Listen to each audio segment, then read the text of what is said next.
This program is brought to you by in association with I've always believed life is greater with opportunities in my hands.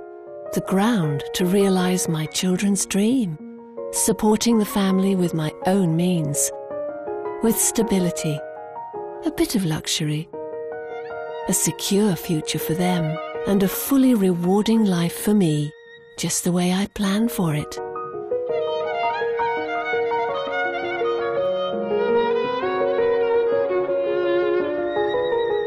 I've always believed life is greater with opportunities in my hands.